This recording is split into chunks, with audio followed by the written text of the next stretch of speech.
Zechariah 7, 1 through 10. In the 4th year of King Darius, the word of the Lord came to Zechariah on the 4th day of the 9th month, which is Chislev. Now the people of Bethel had sent Sherezer and Regem-Melech and their men to entreat the favor of the Lord, saying to the priests of the house of the Lord of hosts and the prophets, should I weep and abstain in the 5th month, as I have done for so many years? Then the word of the Lord of hosts came to me. Say to all the people of the land and the priests, when you fasted and mourned in the 5th month and in the 7th for these 70 years, was it for me that you fasted? And when you eat and when you drink, do you not eat for yourselves and drink for yourselves?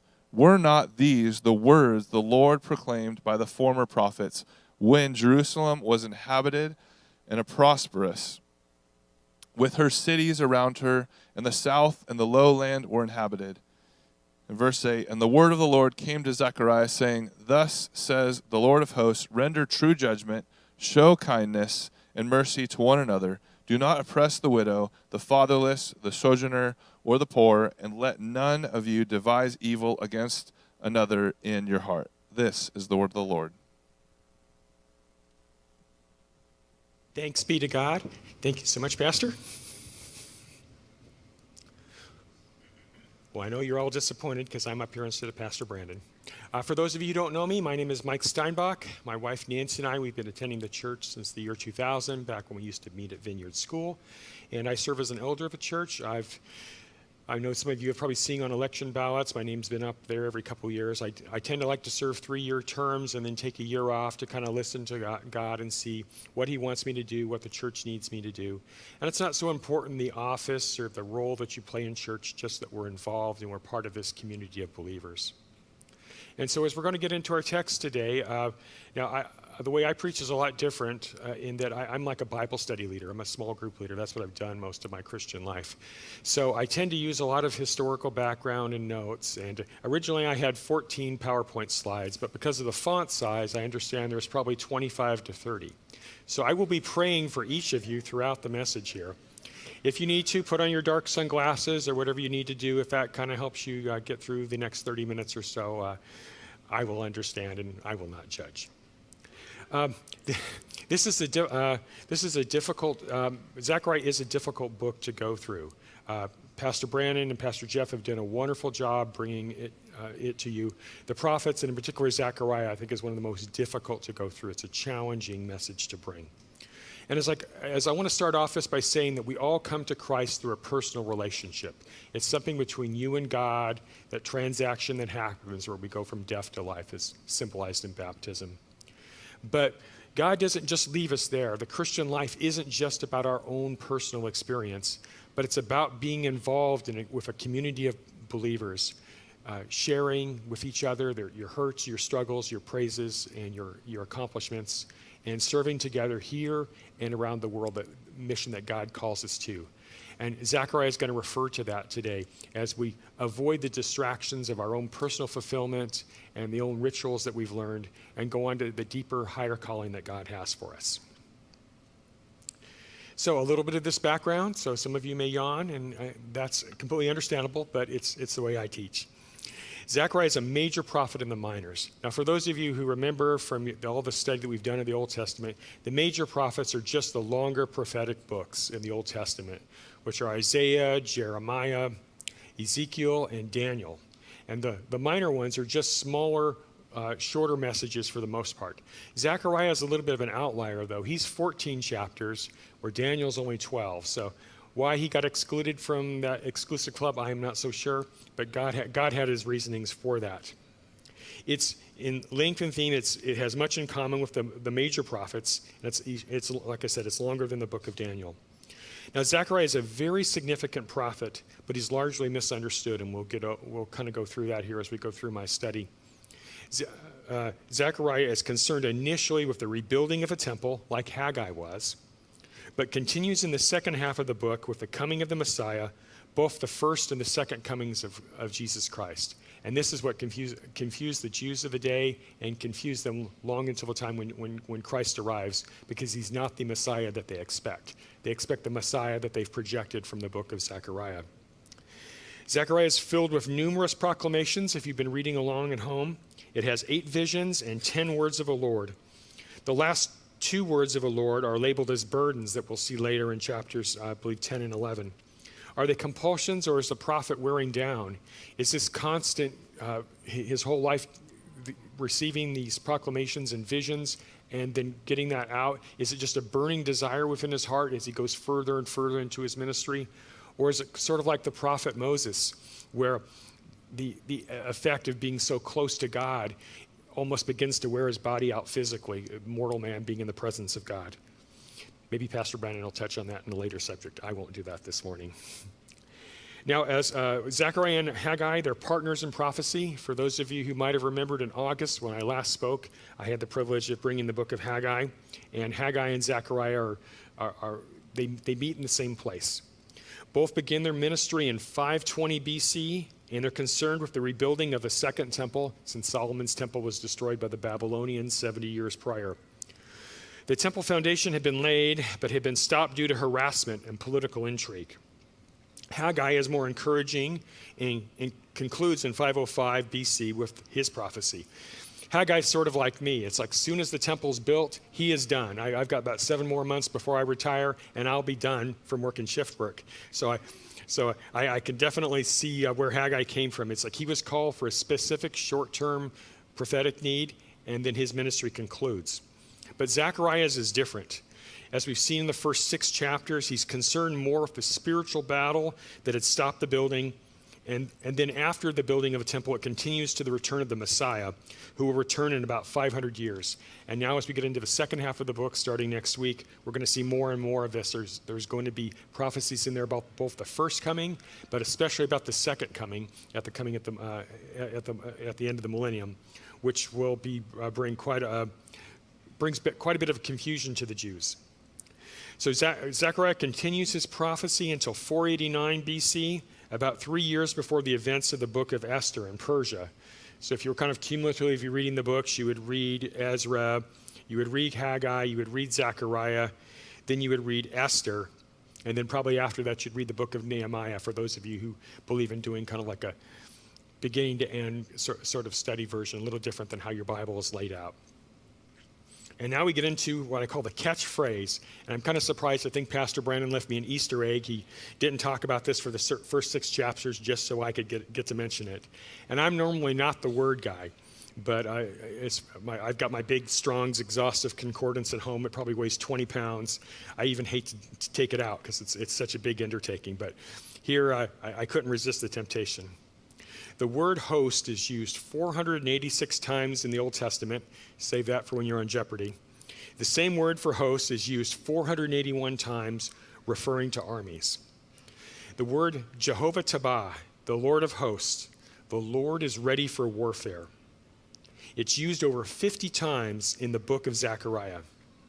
This reoccurring theme of the Lord coming, the conquering Messiah, coming to defeat Israel's enemies. This is what the Jews expect the Messiah is going to bring when he returns.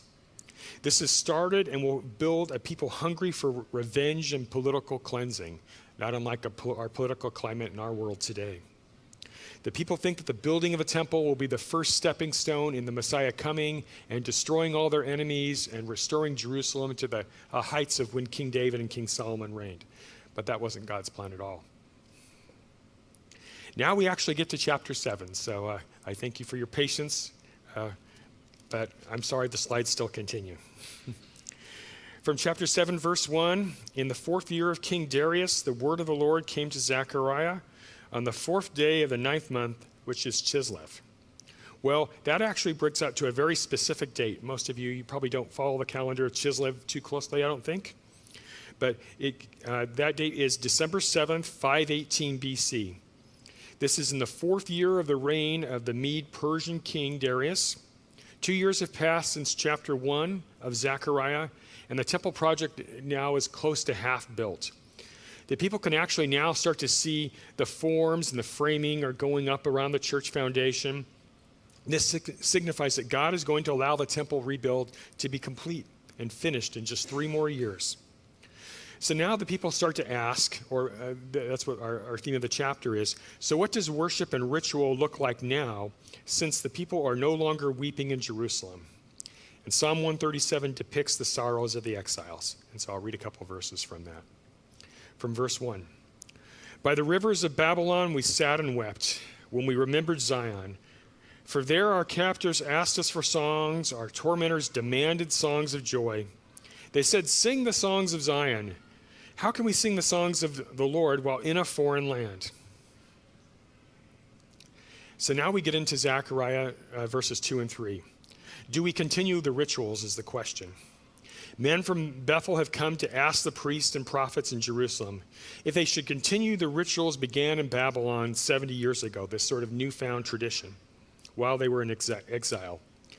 4 times a year, the Jews in Babylon commiserated 4 events in and around the start of the Babylonian captivity. The events included mourning and fasting, sackcloth and ashes, big elaborate displays of despair that they were separated from their beloved homeland of Jerusalem. They're asking if the next 2 scheduled events on the calendar, should we continue the exile rituals now that we are in Jerusalem?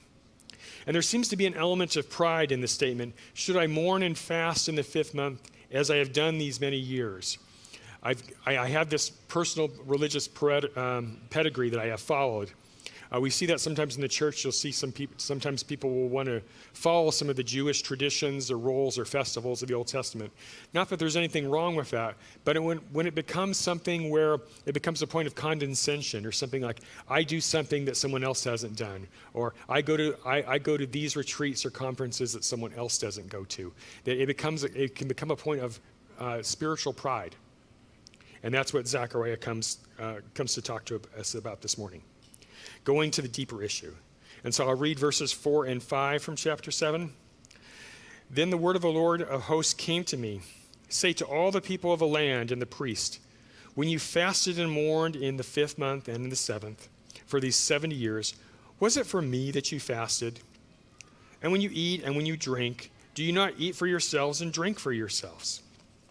The word of the Lord seems to say that ritual has become something that they do for themselves, not something that they do for the Lord.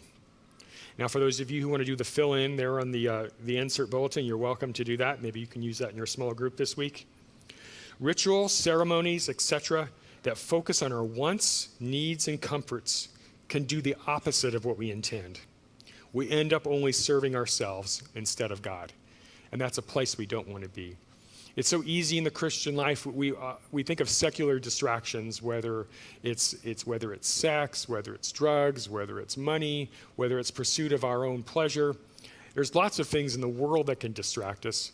But even things, good-intentioned rituals and ceremonies in our own spiritual lives can serve to distract us from God's call and mission upon our lives. And that's what we want to avoid.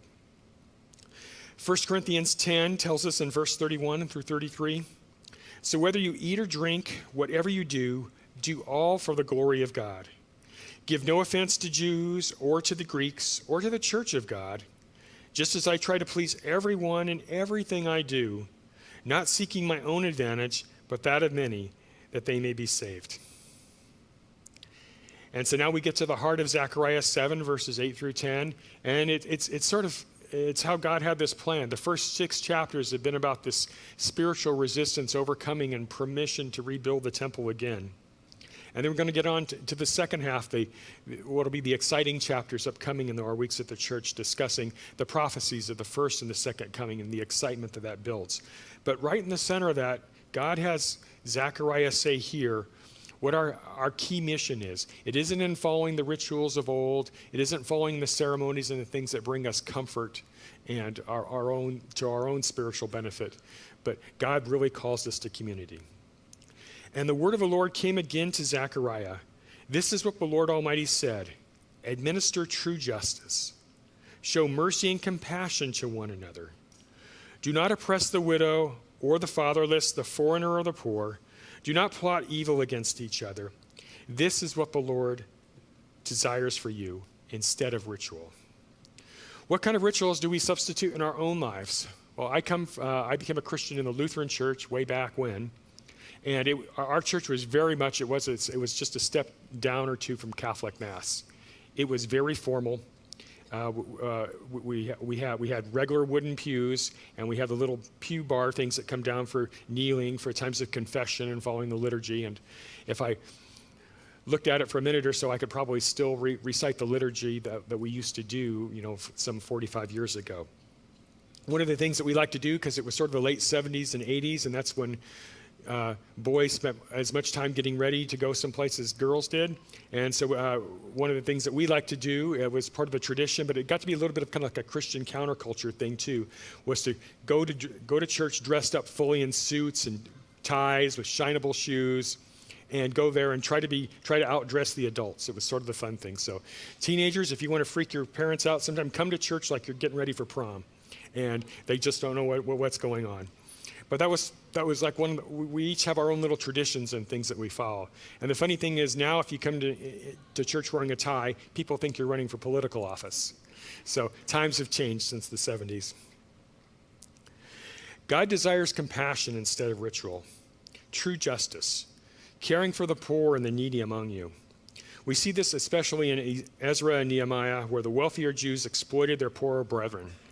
Now, the first exiles that have returned from Babylon, the route that they took was about 1,000 miles from Babylon to Jerusalem.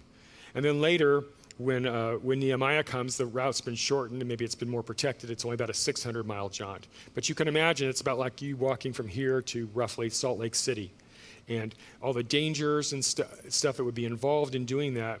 And many of the people that were poor or middle class that had decided to come, they had probably, not only were they physically exhausted, but they've probably wasted a lot of the money and stuff that they had just trying to survive to get here to Jerusalem. And they come to a city where, the temple's being rebuilt, but all around Jerusalem and the community, it looks like how modern-day Gaza most likely looks like now. With all the buildings and everything destroyed by fire, there's rubble every place, and everything needs to be cleared. And if you didn't have a lot of resources, just to survive, whether you were in tents or whatever you had to do, you were likely seeking assistance from some of the richer, wealthier Jews that had come. And these people were taking, and they were charging the people interest for the money and putting them under burdens, and many of them went into indentured slavery. And it was this whole thing, and that wasn't what God called them to do. And Nehemiah especially speaks out against that and the change that was what happened. And that's not what God calls us to. We're called to acts of compassion and kindness, and that's God's will for you. Now, if any of you want to know where the conduct for Christian living is, in many Bibles it'll tell you, look to Colossians 3 anytime you want to know if you're hitting the mark or not. From Colossians 3, verses 12 through 14, so as those who have been chosen of God, holy and beloved, put on a heart of compassion, kindness, humility, gentleness, and patience, bearing with one another and forgiving each other, whoever has a complaint against anyone. Just as the Lord forgave you, so also should you. Beyond all these things, put on love, which is the perfect bond of unity. Now, if you're brand new to our church, if you're brand new as a Christian, you may think, well, this may just be a one-off verse in the Old Testament stuck there in the middle someplace. I'll probably never be here again. I probably won't come into contact that with again. But most of you who've been around the church any length of time, if you've been through the Bible, you know this is a theme that is stressed over and over throughout Scripture. The first one I have is from 1 Samuel 15:22. To obey is better than sacrifice. And for me, this song has this verse has a special meaning. This comes originally from the priest and prophet Samuel, who's admonishing Saul for starting worship when he was not allowed to do so and offering the sacrifices. This became a very popular song by a Christian artist in the 70s known as Keith Green, for any of you who are old enough to remember him. And there was a whole sea change that was happening in Christian music, and he was committed to authenticity and the need to help reach others to Christ and not just to live our comfortable Christian lives. Some of my friends who went to some of his concerts, they would talk about people who actually went to go see him. He'd be playing piano in church, and he would be doing his message in between his songs.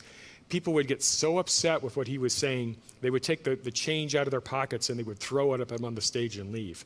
And this was Christians just so offended by what he was saying. So it's radical Christianity. From Hosea chapter 6, for I desire steadfast love and not sacrifice, the knowledge of God rather than burnt offerings. And also one of my favorite verses in the Old Testament, Hosea 10:12. I said, plant the good seeds of righteousness, and you will harvest a crop of love.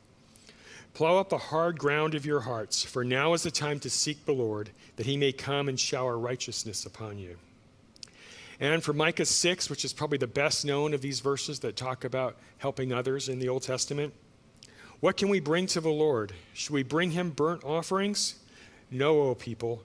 The Lord has told you what is good, and this is what the Lord requires of you, to do what is right, to love mercy, and to walk humbly with your God. Now, when you get into the New Testament, all throughout the book of Acts and all throughout the Pauline letters, this is something that gets brought up over and over again. And you can look all over to find those verses. A good study sometimes to do for the summer or something when you're in between is look to do a one another study, all the times that Paul brings that up in the New Testament. It's a good study. But also from the Gospels, we find from Luke chapter 10, verses 25 through 37. That's the parable of a Good Samaritan, where there's a Jew who's been robbed and beaten and left on the side of the road for dead. And it's not his fellow compatriots who come to help him, but it's one of the dreaded Samaritans who shows compassion and goes out of his way to heal his wounds and make sure that he is taken care of. And from Matthew 25, verses 31 through 46, that's the parable of the sheep and goats. That's a parable of the coming millennial judgment, where those who were brought into heaven are those who've sought out and helped the poor, fed the hungry, visited those people in prison, and truly cared and showed people the love of Jesus. Those are the ones who were redeemed, not those who rejected those people. So now I invite the elders, I keep saying that both verses. I invite the ushers to come up and get ready for communion. Now as we get closer to the end of our message here, the warnings continue in the book of Zechariah to not use our rituals to mask your oppression. Not only do the dues, but seek not to hurt the body of the church, the widows, the orphans, the strangers of the poor. Do not devise evil against one another. Do not take advantage of a situation or crisis to get your own vengeance, justice, or promotion, which, frankly, it's part of our human condition. We get a chance to get even, and we want to take that. I've often found that an example that I think of when I think of how can my own life, can religious and spiritual rituals be a hindrance to the unity of a church and the promotion of the gospel? Well, back when Pastor Keith was still pastor here and the way we had things set up in the church, back to my right there in the back rows, that's where most of the elderly ladies would stay in the church, and they kind of had their own little fiefdom there for a couple of years.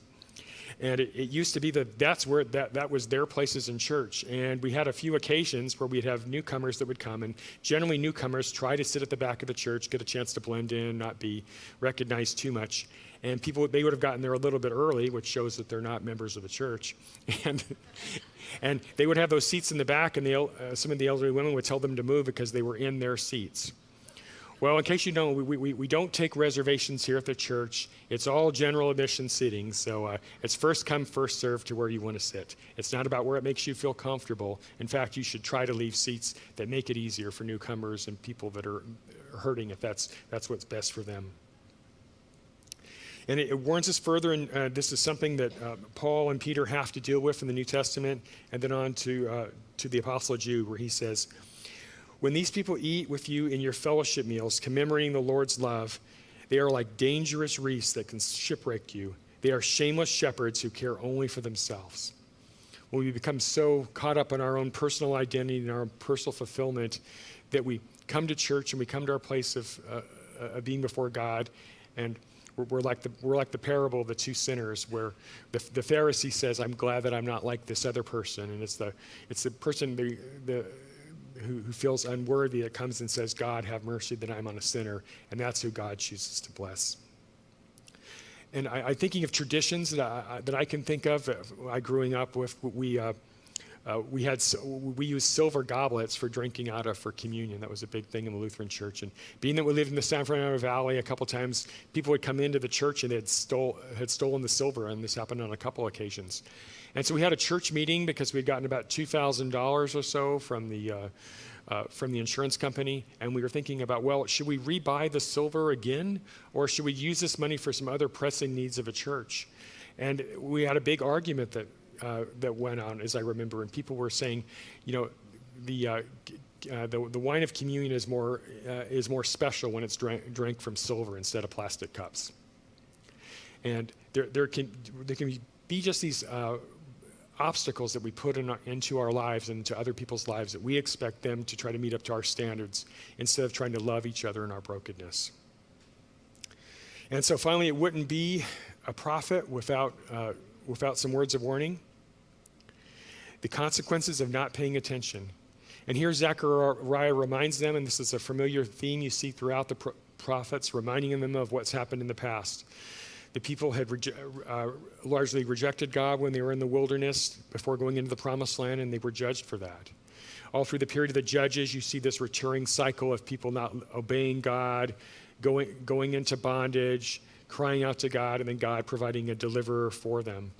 And then we see that this is the reason that they're building a second temple, because the people had rejected God and served other gods along with him in the temple, and God wouldn't allow that, and the land had to be purified. And so he's warning them again as we're building in this temple these things that can happen. They refuse to pay attention. They've chosen ritual and over compassion to their neighbors. Therefore they didn't pay attention to God's voice or word. They became stubborn and they refused to obey. They no longer heard God's warnings, consequently, so their hearts became hardened, and therefore God's wrath came upon them. God would not hear their cries for mercy. And so as we go into our time of communion this morning, I ask you to really examine your hearts. In what ways in my life, in your own lives, am I not paying attention spiritually? There's just so many things that become an obstacle, and God calls us to community here. We're going to have this great time next month with this barbecue for people who are involved in serving and want to continue to serve. And I would ask you to, as you seek the Lord this morning, to look to, am I really in the right place? Am I doing things that are an obstacle to my family, to my church, to those around the world, to being able to hear the good news of Jesus because of my own ways? So come into this time of communion now as Pastor Brandon will bring the message, and thank you very much.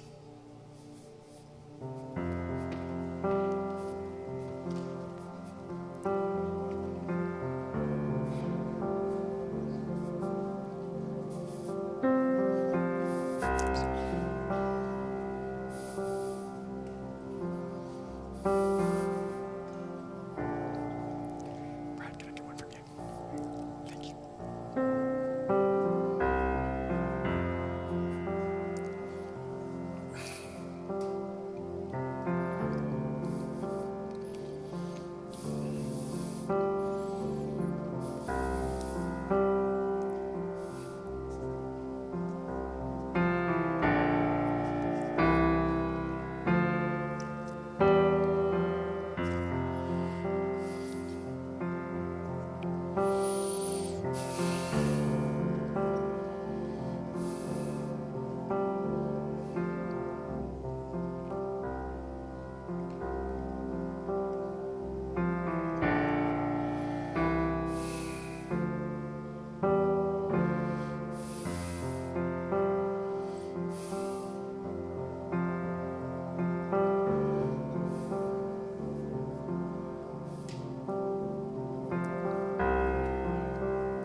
Week when we end on communion, it's not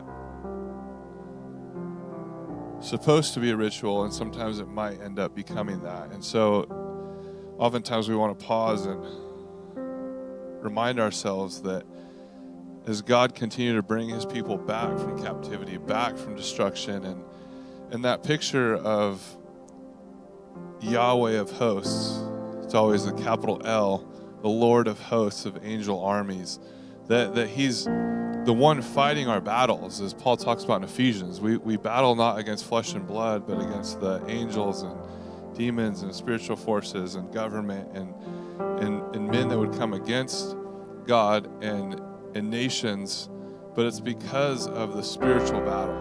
And it's not meant to restore a nation for God, but that God would bring about that work through his people when they hear his word. And at the end, it's amazing. Yet again, they harden their hearts and they shut up the mouths of the prophets and wouldn't hear the hands that were being held out saying, no, we're here for the orphans and the widows. We're here to care for the poor, because the rich in this present world and the governments, they always want to enrich themselves. And that's why God said, don't get a king. You need me. I'm your God. I have a relationship with you, and I want a people, a nation to bless, not just to be this nation that's laughing at every other nation, but that through that nation, the world would be blessed. And it's amazing that that's why Jesus came. To say, no, I didn't come to overthrow Rome. That's going to happen eventually. But I came that the sin would be removed, that the debt that you owe would be paid, that the wrath of God that's against the ungodly would be satisfied in me, and that I would empower you to live for me, that you would then go, as you've been blessed, bless others. As I've loved you, you love one another. And that's the amazing thing that Jesus modeled, because before he went to the cross, he took the bread and said, this is my body given for you. This is my righteous, perfect life that I'm giving to you in exchange for your sin-filled life. So we take and eat in remembrance of Jesus. It's an amazing picture that Jesus not only paid the debt, but he paved the way for us to have his Spirit in us. And so often we feel unworthy, maybe we feel discouraged or distracted. We're focusing only on ourself. And yet, over and over, we see through Scripture, I don't want your songs. I don't want your sacrifices. I want your heart. I want your mind. I want you so full of my love that it would flow through you to those around you. And that's why the wrath of God had to be satisfied in Jesus, that we might be fully filled and controlled by the Spirit. Through the shedding of Christ's blood, we receive the forgiveness of our sins. So we take and drink in remembrance of Jesus. Fully empowered and equipped by the Spirit of God, that we would love like God those around us. Will you stand as we sing and declare that Jesus lives and reigns, and we continue to live to bless his name?